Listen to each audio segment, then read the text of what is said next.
অনেক মুসলিম আছেন medical কলেজও পড়িতরা, engineering কলেজও পড়িতরা, কিন্তু তারার সঙ্গী সাথীর লগে কিতা ড্রিঙ্কস হড্ডা, জিনা পর্যন্ত হড্ডা। আর আমরা এই ব্যাপারে কোনো সচেতন নাই, মোটেও সচেতনতা নাই।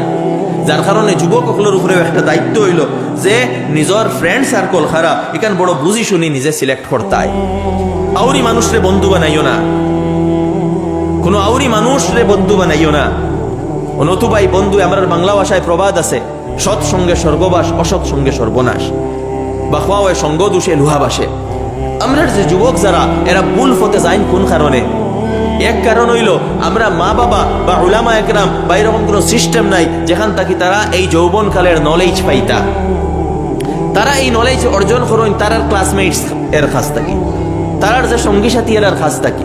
আর এরা সারা তো ভালো মানুষ না, এর মধ্যে অনেক আছে যে এই হারামের মধ্যে লিপ্ত।